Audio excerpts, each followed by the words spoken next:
एक समय की बात है। एक गांव में एक आदमी आया और उसने गांव वालों से कहा कि वो बंदर खरीदने आया है और वो एक बंदर के 10 रुपए देगा।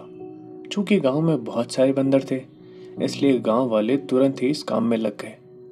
उस आदमी ने 10 रुपए की रेट से 1000 बंदर खरीद लिए।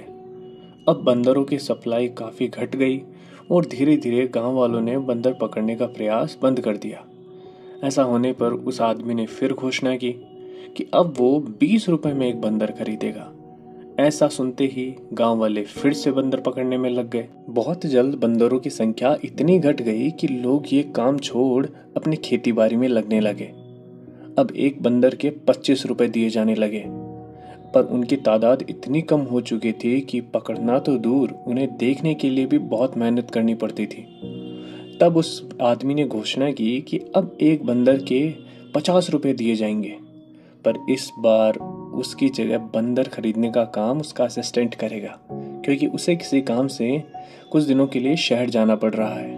अब उस आदमी की गैर मौजूदगी में उस असिस्टेंट ने गांव वालों से कहा कि वो पिंजड़े में बंद बंदरों को 35 रुपए में उससे खरीद ले और जब उसका मालिक आए तो उसे 50 रुपए में बेच दे।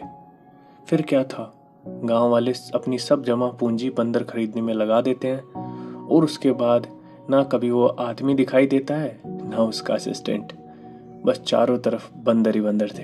तो दोस्तों, कहानी का सार है कि हमारे आसपास भी हमें भी बहुत लोगों ने कभी ना कभी बताया होगा कि तुम इस कंपनी से जुड़ जाओ, तुम आगे कुछ लोगों को जोड़ो और तुम्हें पैसे मिल जाएंगे, या फिर तुम इसमें इतने इन्वेस्ट करो तुम्हें इतने मिलेंगे।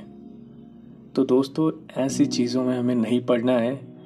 पैसे कभी भी फ्री में नहीं आते हैं और इस काम से जो नुकसान होता है वो सबसे ज़्यादा हमारे करीबी लोगों का होता है, क्योंकि हम कैसे भी चाहते हैं कि वो इससे जुड़ जाए और हमें फ़ायदा हो, और हमारे फ़ायदे के चक्कर में उनका भी नुकसान होना तय हो जाता है। हाय गाइस, अगर आपको स्टोरी पसंद आती है तो प्लीज़ लाइक करें और सब्सक्राइब करें और बेल आइकन को ज़रूर दबाएं ताकि आपको आगे की अपडेट्स मिलती रहे।